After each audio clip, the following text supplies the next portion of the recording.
Olá, meus irmãos, prazer novamente estar aqui com vocês, conversando, nesses tempos de isolamento social, onde a gente não tem liberdade, infelizmente, nem mais para visitar, não é verdade?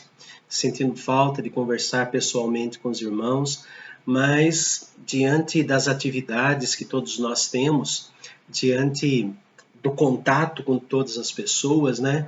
Às vezes as visitas se tornam inviáveis e até mesmo, né, quando se tratam de enfermos, imprudentes, né? Porque a gente não sabe se acaba levando o vírus ou não, né? Se somos assintomáticos, senão seria necessário todos os dias fazer, né, esses exames, não é verdade? Mas é bom poder estar com vocês, poder ter a liberdade de falar com os irmãos, embora não tenhamos liberdade, né, de pegar na mão, de nos abraçar, né, não é verdade? Mas eu quero falar sobre liberdade. Mesmo aprisionados, como nós estamos, né, nesse distanciamento social, é muito importante termos a liberdade de conversar uns com os outros através de mensagens, através de vídeos, através da própria palavra do Senhor, porque afinal de contas, esta liberdade que Cristo nos dá é completamente diferente da liberdade que decretos nos podam, né, que decretos impedem. É a liberdade de espírito. E nós gostaria de falar, e nós vamos estudar isso hoje, né? Eu quero falar sobre isso. A liberdade eterna, a liberdade do nosso espírito. Ela foi profetizada a respeito de Jesus, sendo o papel de Jesus, né, ele fazer isso. Em Isaías, capítulo 61, versículo 1, nós lemos assim: O Espírito do Senhor está sobre mim, porque o Senhor me ungiu para pregar boas novas aos quebrantados. Enviou-me a curar os quebrantados de coração, a proclamar liberdade aos cativos e a pôr em liberdade os algemados. Algemados e cativos, né, pelo pecado, aqueles que estão impedidos pelo pecado de serem felizes. Acabam achando que o pecado vai trazer felicidade, mas é tão momentânea, tão pequena, e a desgraça que vem depois é terrível. Então, Cristo foi profetizado como aquele que nos traz a liberdade. E na cruz do Calvário nos deu a liberdade. Agora, quem aplica e garante a liberdade em nós é o Espírito Santo.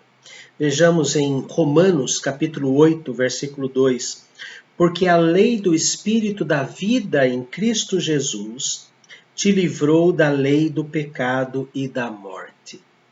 Graças a Cristo que ao morrer por nós venceu o pecado, venceu a condenação do pecado, ao ressuscitar, nos deu a presença do Espírito Santo, a princípio através do sopro sobre os discípulos, né? Recebei o Espírito Santo e soprou sobre eles, e depois a manifestação do Espírito Santo em Atos capítulo 2, nós vemos que ele vem nos dar a liberdade da lei do pecado e da morte. E o instrumento desta liberdade é a verdade. João capítulo 8, versículo 32, um texto tão querido, né? Que muitas pessoas sabem de cor. E conhecereis a verdade, e a verdade vos libertará. Se o seu coração, se a sua mente ainda está cativa pelo pecado, ainda existem aqueles pecados que corroem e acabam derrubando você, fazendo com que você, cristão já, convertido já, caia, porque todos nós temos o nosso tendão de Aquiles, todos nós temos o pecado que fica nos assediando a todo instante. É temperamento estourado, é desejo de fama, é arrogância, ou pecados físicos, né? Enfim, nós temos que conhecer a verdade. E conhecer a verdade, conhecer Jesus, não é simplesmente saber quem ele é. Porque a palavra grega usada ali é gnosko.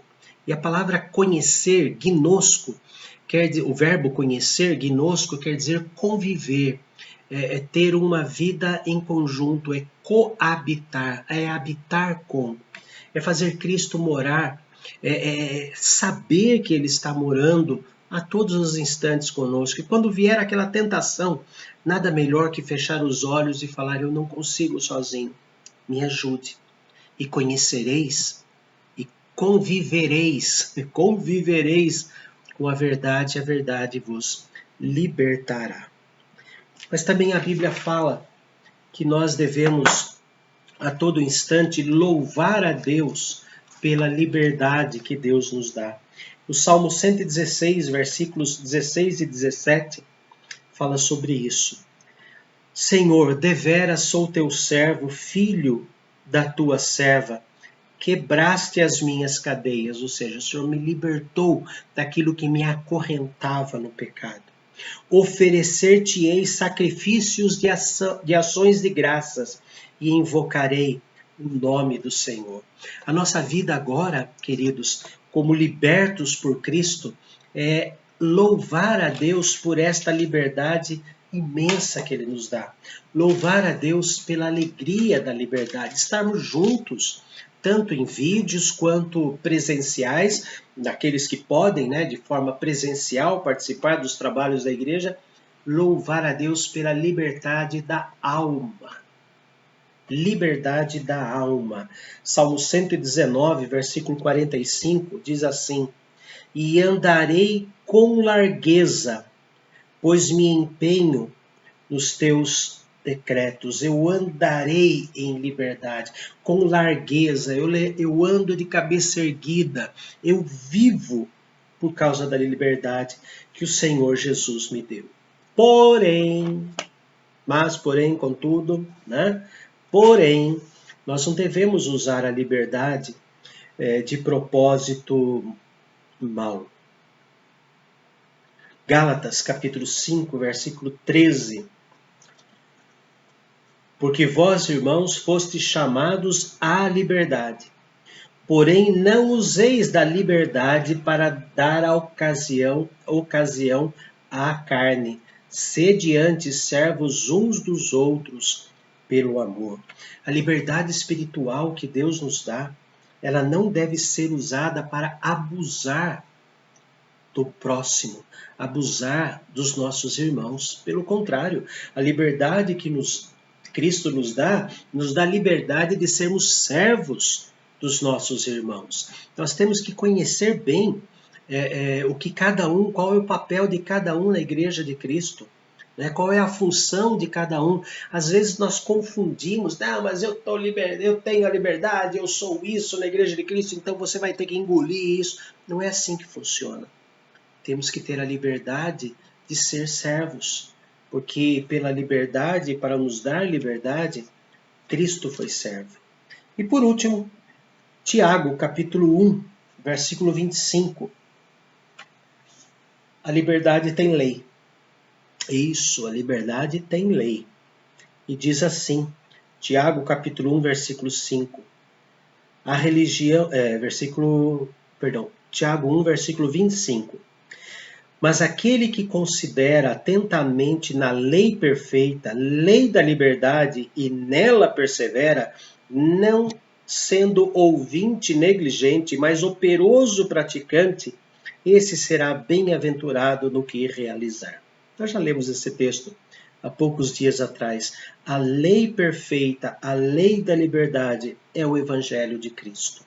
Diz que nós seremos pessoas felizes se nós seguirmos esta lei, se nós praticarmos esta lei, se nós colocarmos como objetivo da nossa vida usar esta lei.